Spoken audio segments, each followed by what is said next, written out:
Welcome back to some professional StarCraft 2. Let me introduce to you the fan favorite Zerg in the top right of Ancient Cistern in the red. It's none other than Scarlett and her Canadian challenger in this all-Canadian showdown. On the other side of the map, the blue Protoss, fighting for Apprentice Esports. He goes by Disc. A top-tier Grandmaster player himself, but definitely the underdog in this ESL SC2 America Showdown, a best-of-3 PvZ. And if you like a good old NA match, if you like an underdog story, or if you want to see Scarlett rip him to shreds, well, you should like this video. Because, Jimmy, what are we at? 1,031 likes. Yes, I've upped it. Even more than the last one and the one before. But 1,031 likes, I'll cast another series. And I'll probably do it anyways. As, well, I don't know what else I'd do. But thank you for being here. I hope you enjoy. Thank you to ESL SC2. I'm very much looking forward to this. All I know about this match is Zerglings. All right? That was not part of a sentence. That was a complete sentence. So grab your emotional support Zerglings. Keep them close. Otherwise, they might get away and start running at the Protoss. Now, of course, most Zergs do end up wanting that. But the time, the upgrades, and, of course, the state of the game are all very relevant.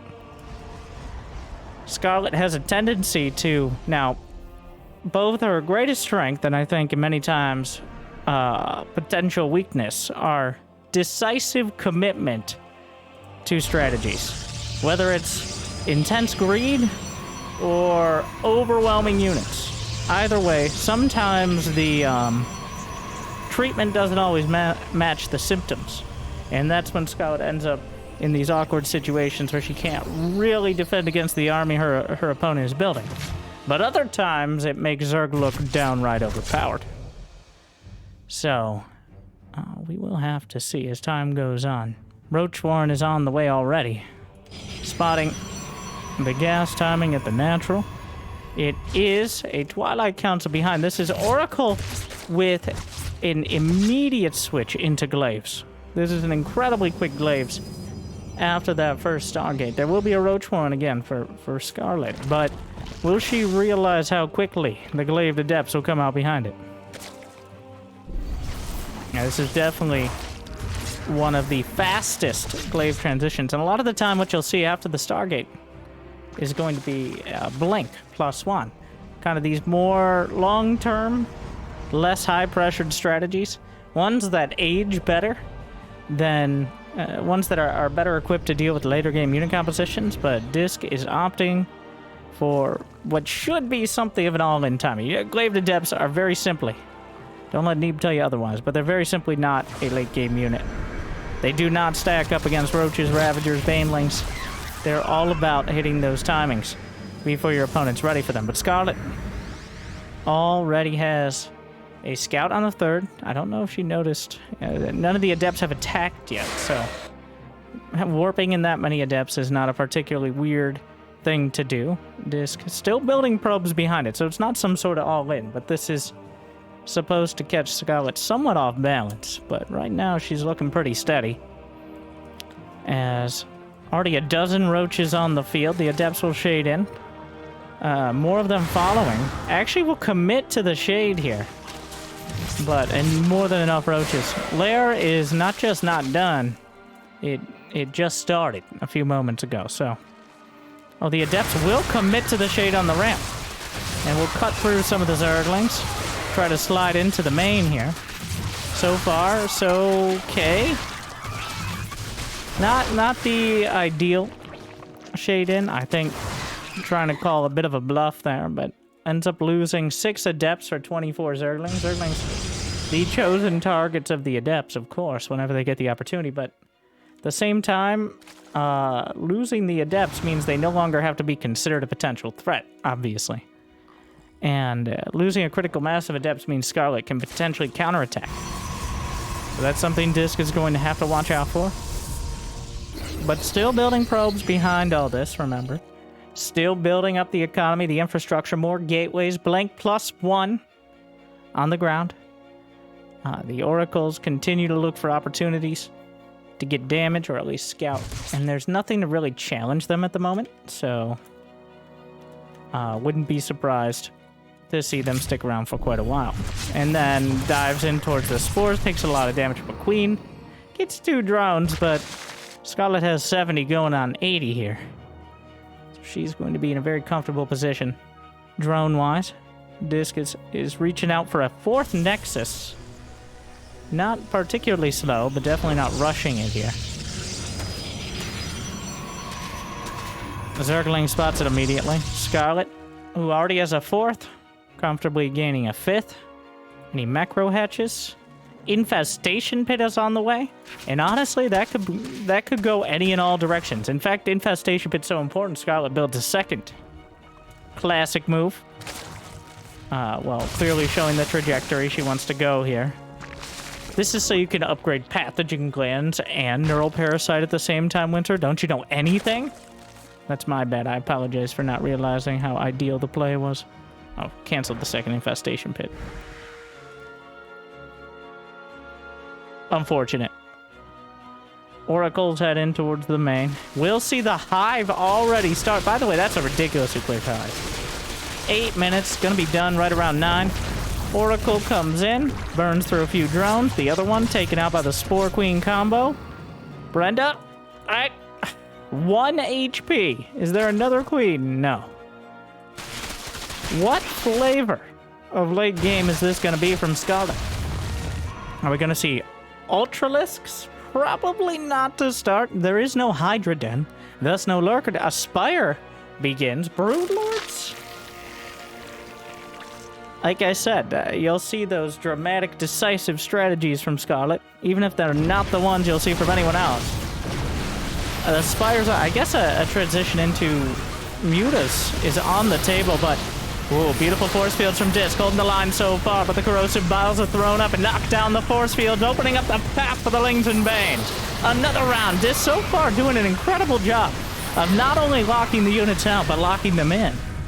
And the force fields create this quarantine zone where he's able to isolate and kill a large swath of Zerglings.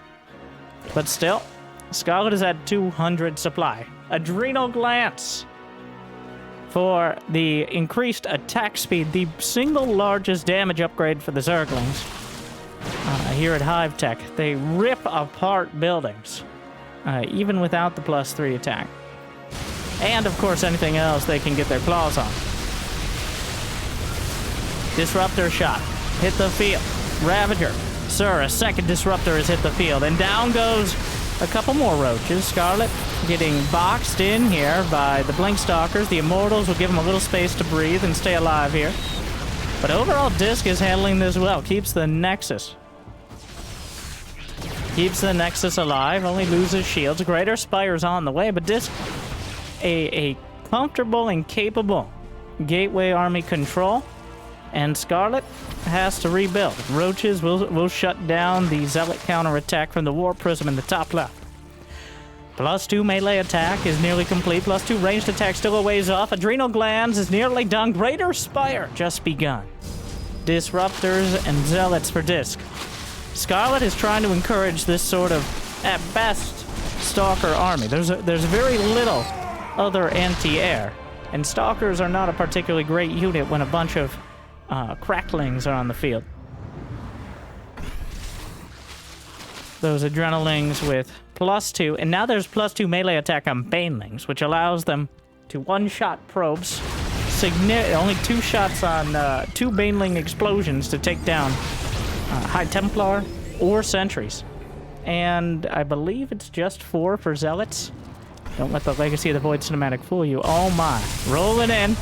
Out of those probes. Won't be getting out. Blinks in. Get down, Mr. Probes! But honestly, the Baneling's doing okay against the Stalkers as they're all jammed up against it. Warp Prism into the main. Queens are chasing the Prism. Zealots chasing the Queens. And eventually the Zealots will slice apart enough of the Queens that they're no longer able to challenge. But the Greater Spire is spotted alongside all these drones in the main that are being slaughtered now sliced and diced by the very capable +2 attack Zealots. 25 more Banelings for Scarlett. Rolling into the natural.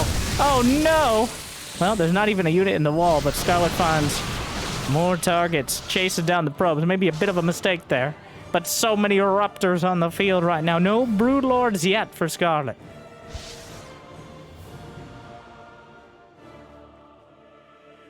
Shaping up to be a great game. Already is, but getting even more dramatic. Oracle, the 1 HP Oracle, still alive. Psionic Storm is on the way for disc. I'm not sure how many High Templar are with the army. Shield Battery holding the line at the natural. Not many units behind it. Shield Battery overcharge is used, but not quite enough. Gateway Army looking very strong for disc. A few Storms alongside that, maybe +3. Scarlett is still unconventional Zerg. Disruptor chases the Banes and knocks out a chunk of them. Great hit there. How many Banes down? That's kind of a weird damage report. Oh, the Storms protect the Templar, and they merge within them. But the Zerglings just rip apart the Archons before they can ever even finish merging. 50 more Zerglings are already in the production tab as those first ones that were stormed away are replaced. +1 Carapace as well. The Disruptors tuck into the minerals until the Blinkstalkers can come in and defend them. Flyer attacks level 1 is about to finish, even though there are no flyers yet. Banelings crashing in. Force fields to try to protect disc, still holding up. Scarlett has so much money in the bank right now. How much larva? A significant amount less. She literally can't spend her money at the moment, which may give disc an opportunity. He's only got 8 gates. Both sides suffering from something of a lack of production, because their economies are just too damn good. The Zerglings trading surprisingly well with the Stalkers, despite the numbers. What do we have back here? Roaches still. Finding a handful of probe kills, assuming you can fit 3 or 4 probes in your hand. Which, I mean, big hands. Disruptor shot. Finds a couple roaches. Looking for, curves it right back in, but here come the Zerglings on top of everything, making it difficult. Disruptor's not so good at point-blank range because that's where all your units are. And friendly fire is very much in effect, but Disc manages to take out Scarlett's most forward base, one she very unlikely expected to hold on to. Zealots holding the top left, forcing a few units to chase him down. Who's flanking who here near the third? As the Blinkstalkers blunk forward. Chase down a few more roaches, and Scarlett doesn't seem like she has enough to really challenge this army heads up. But then all the roaches and lings are coming together. Zerglings on the back. Disruptor shot clips some roaches, but the Zerglings are closing in from every side, trying to find a target, but the Zerglings slip away. And with just roaches and lings, Scarlett is able to drive the Stalkers back. A severe lack of Archons, of High Templar, of real reliable splash damage. Not a Colossus even. Disruptors and High Templar on the way for disc. There's a Zealot that keeps racking up the kills over here. That's 15? Some obscene amount. Well, a bunch of High Templar being added in. Building a very solid mid-game Protoss army yet again is disc. Problem is, we're not quite in the mid-game anymore, Dorothy. We have graduated to late-game upgrades. So the Stalker Disruptor army is good. Add some High Templar, it's better. Thing is, Scarlett has still not. She's got Flyer Attack level 2. Is she looking for like a 25 Muta switch or something? I don't. Building a single Corruptor right now, I think, because she's busy staring at that Warp Prism in the back corner. Plus 3 Flyer Attack. Saving the Flyer Attacks for a rainy day, which seems like not the best time to start flying, but there are plenty of storms. 35 more Banelings on the way as Scarlett winds up for another wave. Disc has health. Counterattack. Honestly, Disc is looking very solid. But Is it solid enough? More banelings. Added in the bottom right. A single baneling is enough to kill those probes. 14 more probes go down, and just like that, disc is down to 46 of them. Shield battery overcharged, but the Zerg are coming for the natural. The Stalkers are holding the line. Are there enough? There's not a storm, but with the recall, disc is barely able to warp it and hold. Holding. And Scarlett still doesn't have anything past these very hatch and lair tech units. Though they're so really truly embracing the Zerg. There are so many of them that he just can't quite honestly, I wouldn't mind a Colossus or two in this army right now. Something to guarantee damage against the Zerglings, even if it is quite an expensive paperweight against everything else. More warp-ins at the natural. Looking for an opportunity. Scarlett is making the banelings worth it. The High Templar water balloon, not quite as cost-effective. Takes down the pylon. Is there enough for Storm? The High Templar's not gonna make it. Storms the banelings. One baneling survives. Scarlett's creep is already encroaching on disc spaces. And things aren't really getting easier from here. So far, Scarlett has not really looked particularly threatened. There's been a couple base kills that were difficult, but as we see in so many of these ground-based Protoss versus Zergs, it looks like we're going into a half-hearted base trade scenario. The question will be whether Scarlett actually ends up trading more than one base. Oracle back at home, the last line of defense was the first unit built, for the most part. I guess maybe besides an adept or two. +3 flyer attack is about to finish. There is one corrupt. That is the most decked out corruptor. Not a single other flying unit has +3 attack. Just waiting for that moment with the muta switch. At this point, I'm convinced it's for a muta switch, as not even attempting the brutes. The thing is, if Disc was able to hold a little bit more strongly, maybe turtled up or went to sky toss, which he didn't.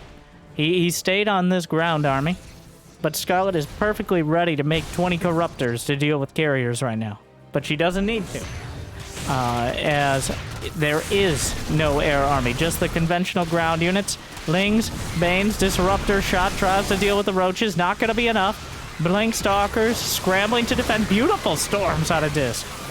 Trying to keep it together. Scarlett getting caught in an awkward pathing. Both players not quite sure where everything's going right now. But Scarlett ends up pulling back from the fight. And loses a lot of units in the process. Disc definitely coming out way ahead in that fight. But another wave. Well, losing another base. 16 drones down. Scarlett has one or two more big reinforcement waves, and then she's pretty much out of money, and these disruptor shots are on the money right now. As another volley comes through, another shot, point-blank range. Double barrel, looks for more. Scarlett dipping heavily in supply. So is Disc, of course, during all this. With the disruptor shots exhausted. The hero Oracle taken down by the +3 corruptor. But Zealots to reinforce. And Disc still has enough to trickle across some gateway units, and he's recharged the disruptors. There's still 3 Ruptors on the field, but the longer time goes on, the better it gets for Scarlett. Oh, I know, I can't believe it's come to this. Scarlett committed to that mid-game army. And, well, Disruptor catches a Ravager. The Disruptors keep gaining value. The problem is the economic disparity here. As, well, that's about as dramatic as it gets, as Scarlett has had the income lead and a pretty significant... Scarlett is at 780 average APM, which, you know, seems a bit much. Oh my god. Wow. I mean, building Zerglings takes a lot. But that is quite a bit. Disc didn't quite go for the win. Well, felt like he couldn't push forward. But a problem is now, at the end of the day, Scarlett just keeps reinforcing the Zerg. aren't quite endless, but they're pretty damn close. And the roaches are closing in. Disruptors taken out, and without them, there isn't the opportunity to do that critical damage. Game 1 will go to Scarlett. Quite a decisive match by the end, but Disc holding on strongly, just not strongly enough. A good defensive Protoss, but the real struggle is getting to any key part of the creep. Getting up a ramp anywhere. And at the end of the day, the reinforcing waves of... Oh, I should have looked at the unit's loss tab, because I'm sure it was devastating for Scarlett. She was clearly losing so much more. But as long as you end the game before the map is mined out, that's irrelevant. The Zerg don't care about how many they lose. They care about how many fill their place. And that brings us to Neo-Humanity.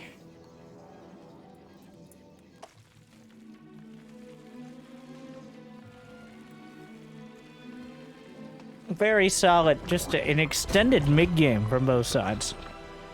Unable to get... I still don't know. I'm assuming that was Scarlett's kind of fallback strat against Skytoss. Like, the carriers show up, and you literally have no anti-air with Ravagerling Baneling. There's no way even a single carrier will eventually kill all those units. So I think the Greater Spire wasn't a mistake, but instead... Plan B. If it ends up being Skytoss, you build a couple dozen corruptors, wipe it out of the sky, melt their bases, and work from there. Quite an expensive investment, but also there was some value in it being scouted. You see a Greater Spire, you're already kind of feeling like you're on a timer. And Disc definitely scouted at least the Spire with his Zealots. So, and that's what probably prompted that feeling of, well, I just got to keep going for the mid-game army, because Scarlett's already ahead of me when we go to air. Stargate it is. Not a surprising choice. There was the attempt at the Glaive to Depths last game, which was kind of a non-starter. Ended up probably hurting more than it helped, just slowing down the rest of the tech, though. I don't blame him for the attempt.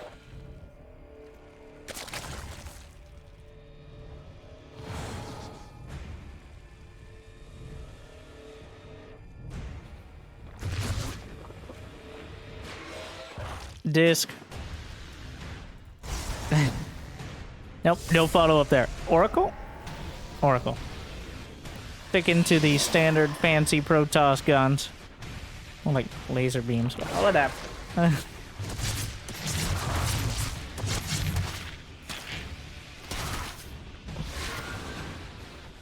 Single Adept Scouts. Gets a beat on everything. Now, important to note, Scarlett was able to take her natural. That natury is so important for peace of mind. There's a reason why Protoss players almost, in almost every game, they will try to block it with a probe. It's very simply, most early Protoss builds become a lot more difficult. Anything to put pressure on a Zerg makes it a lot easier just to consolidate your queens. Have them all in the right place at the right time. When they're on the two closest bases. So, the Oracle meets two queens, finds a single drone kill. Which is about as much as it expected, I have to assume. Oracles being added. Just two for now. It's a forge before any other tech. Correct? Yes. Good Oracle micro here. Sliding through, burning across the countryside in the mineral lines. 7 drones and gets out with both Oracles. Some pretty beautiful stutter step micro there. The best stutter step micro with Oracles was when it looks like they're firing while moving, and that was immaculate. There are some definite tricks to it. Oracle's well known as a very finicky unit. You can really tell when a player has practiced their Oracle micro at for probably many, many hours. Especially if it's the one unit that is used in all 3 matchups quite reliably.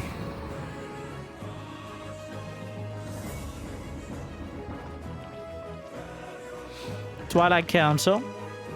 +1 is already on the way. Blink will join it in the production tab. Lair and +1 melee for Scarlett, who expands forward to the rich Vespine base. Right in the center of everything. Bit of a greedy play, though. Oh! Those are my thoughts on the matter. The Zerglings dive in towards the 3rd. Get, I believe, 1 probe. No, none probes, which is not very many. So far, Disc is playing a perfect game. We saw some gateways, just replacing them in a better spot. Coming together. Oh. Who did this? Who took down half of the HP on the rocks that drop into the bone trench? Lots of bones in that trench. All Zerg. General, how do you know that? Did you go? Are you an archaeologist? Shut up, Terry. So that's boring science stuff. Where was it? Oh, Colossi. This time around. I like it. So, Colossi are your anti-Zergling, anti-Baneling. They don't actually do extra damage against Banelings, since Banelings, contrary to popular belief, are not light units. But they just don't have a lot of HP, so... They have even less. Zerglings have 45. Banelings with speed have 35. Banelings without speed have 30. So that's why it feels like they take damage to everything, because it doesn't take much more than some emotional damage to kill them. Or themselves, really. Roach speed, +2 melee. Disc still playing a perfect game.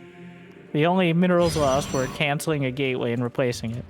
But Scarlett, despite the slight supply block, as the rich...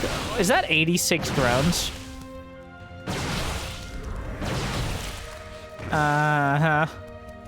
That's a lot. I mean, Disc has 75. I guess we're playing a macro game this time around, but... Scarlett has 85 drones at 8 minutes. I think that even beats Dark's record, at least in recent tournaments. I saw 82 at 8 minutes from Dark. But, I'd happy to be wrong. All right, we gotta check it out. Gotta fact check. I will fact check live. AKA we'll cast more Dark series as well.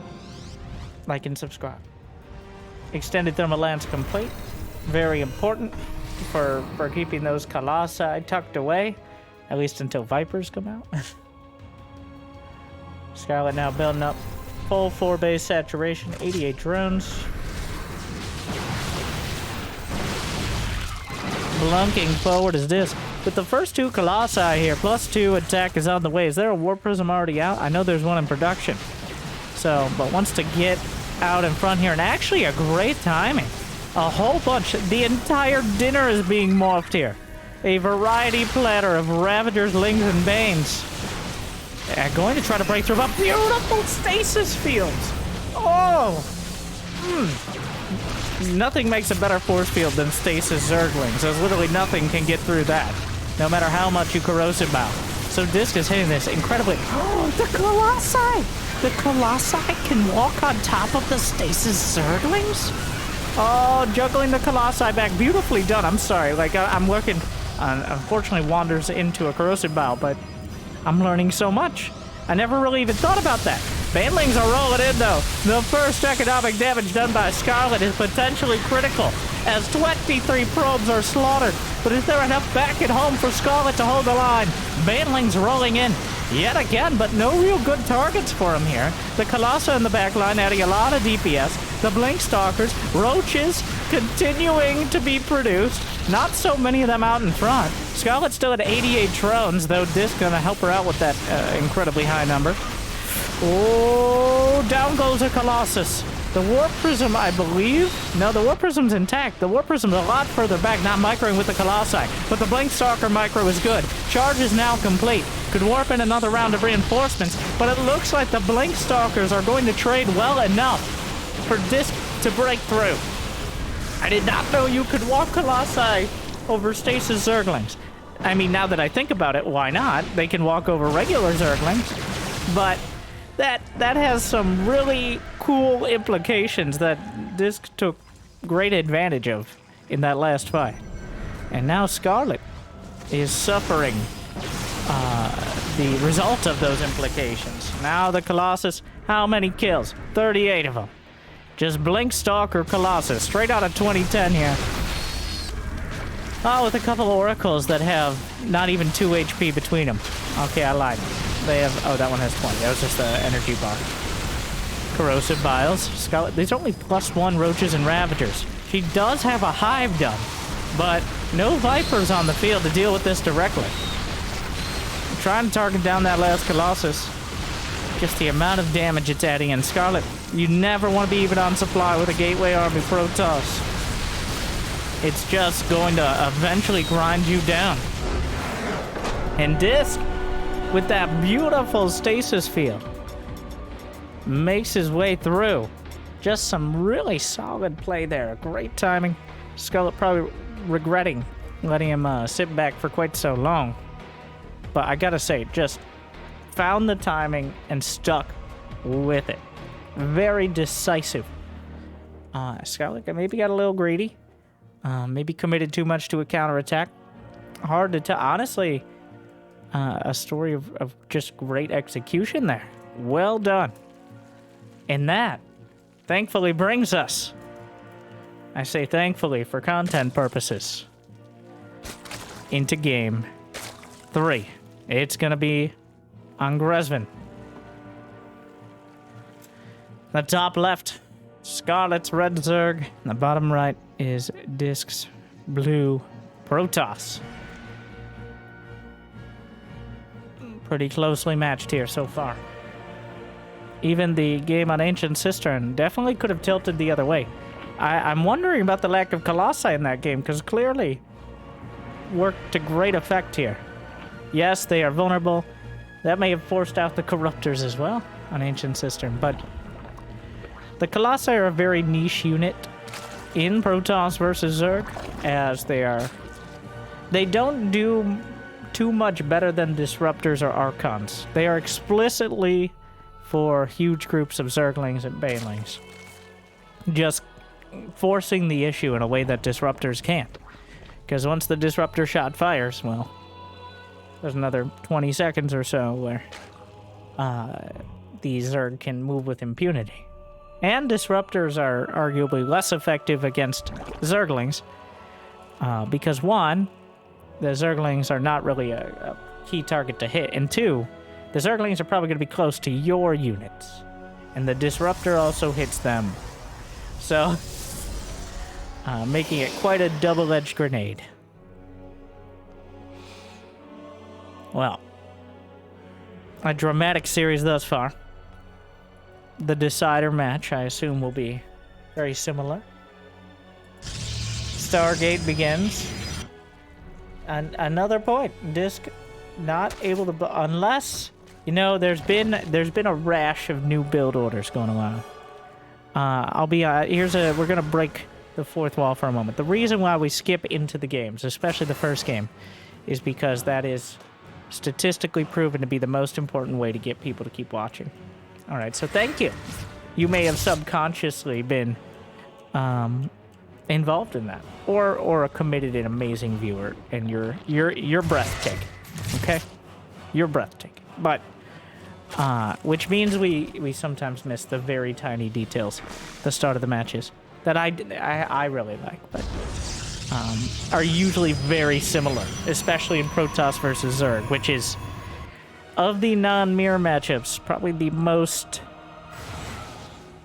I'm trying to come up for a better word than stagnant. As for Protoss, you're essentially forced down the Stargate road or you open up too many detours for the Zerg. Whereas the Zerg essentially get cyber-bullied by cybercore units until they have enough queens to defend, and either use those queens to attack, or build up an economy of like Roachling Bang. Not that it's not fun to watch, not that it's not exciting, but in terms of build orders and meta, Protoss versus Zerg is reached quite a mature state as it currently stands. There, that's another nice way to put it. I like that one better. Mature. It's aged. It doesn't want to change anymore. It's a conservative matchup, all right? Its kids don't talk to it, really. It likes to watch a lot of those weird YouTube videos that, for some reason, YouTube recommends it with people who pretend to be philosophers but are really just trying to make a buck. But instead, we just say mature, okay? Well, 2 oracles on the way. It's not going to come as much of a revelation for either player. But last game, honestly, a lot of momentum was gained, or at least Scarlett's momentum was reduced by the slick Oracle micro. Killing 7 drones before 50 are out and keeping the Oracles alive definitely slowed down the rest of the build and made Disc's eventual timing potentially way more effective, as 30 more seconds and Scarlett very likely would have had Hive Tech kicking in, maybe even able to get a Viper, or at least have all the Ravagers and Banelings out. Ooh, 2 Adepts. Sneak into the natural. Oh, the Zerglings get a wraparound. Couple more hatcheries on the way. A 4th and a 5th. Gateways blink +1. I will say this for this. Consistency. Besides the kind of awkward Glaves timing, and even then, still really sticking to. I just talked about how PvZ is figured out. But there are still a lot of players, especially in shorter series, and the ladder being the greatest example of this, and thus the overrepresentation of Protoss on the ladder. But they will try to find a gotcha, like, surprise! 28 Adepts! Like, or some sort of crazy build like that. And occasionally it can work. You might even be able to sneak away a couple games off Scarlett. Not that I think last game was a sneak of any kind. I'm just saying, like, but Disc, on the other hand, going clearly for the most macro-oriented plays. I love this wall off here, the pylon, the blocking out any units. Or, well, the pylon powering the gateways that block out the units, but the pylon is the powerhouse of the Protoss, so it gets the credit. +1 ground weapons done for both sides. Melee, in Scarlett's case.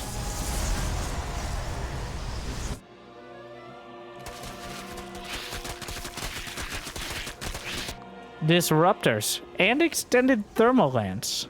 So are we going to see a couple disruptors on the double robo, which I really like. The double robo and then Colossi behind it. Interesting.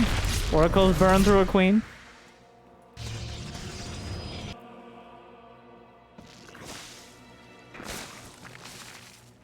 It's going to be a Hydralisk-based army this time, which makes Colossi better, potentially. There's Templar Archives on the way. Scarlett, 89 drones. War Prism, chilling in the back. Oh! Don't talk to me or my friends. Every observer calls for aid, and the Blink Stalkers answer. So much detection here, but the Stalkers themselves have to be a little careful, as Scarlett has more than enough Lings and Hydras to pounce on them.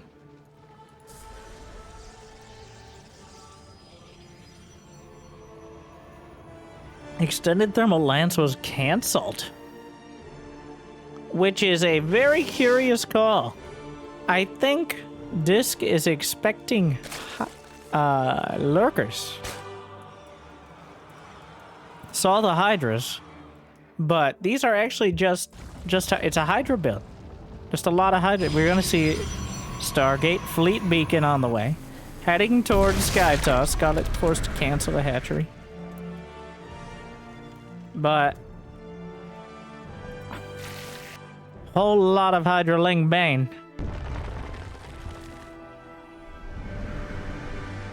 So many Zerglings on the field. So many Zerglings throughout this. 800 APM for Scarlett.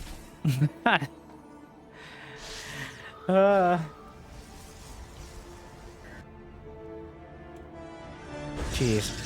Well, stasis all over the place. Disc only has 60 army supply right now. Building a fleet beacon. Building +1 air disruptor shot. A warning shot for now. As the Hydroling Bane manages to get away. Their carrier's in production. But Scarlett is maxed out. She doesn't even have a hive.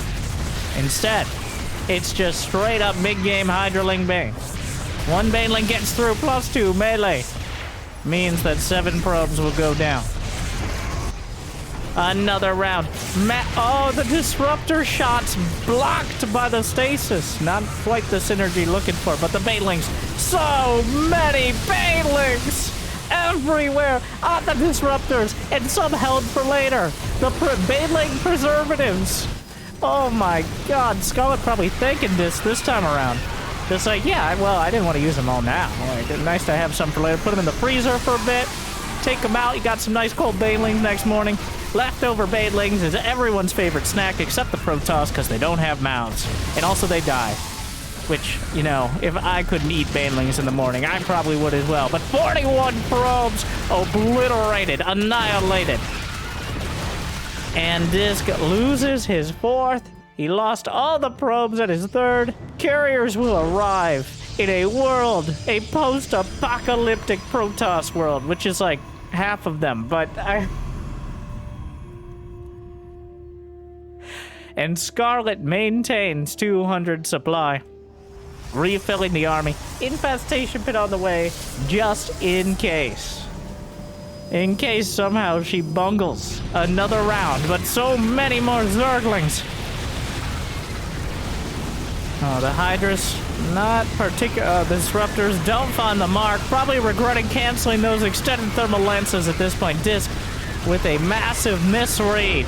And that illiteracy translates into Scarlett's overwhelming victory. 2 close games, and then Scarlett comes in with a steel Baneling from the top rope. Well, that I won't lie to you and say that last game was close. That Scarlett, I think, was a bit angry. Especially at the turtle toss that was being shown yet again. Comes in and just wipes the field with the Banelings. Oh, this, though, I gotta say, putting up a great series. Just one, like, for Protoss, making the wrong call on tech is potentially game-losing, and we've never, well, rarely do we see it as dramatically shown, as a dramatic an example as we had here. Well, congratulations to Scarlett. Thank you to ESL for always sending out the games. Thank you for watching. What do we got, Jimmy? 1,031 likes. Casting out the series. Thank you for watching. I'll see you next time. I hope I made your day a little bit better. Good luck. Have fun. Stay chill.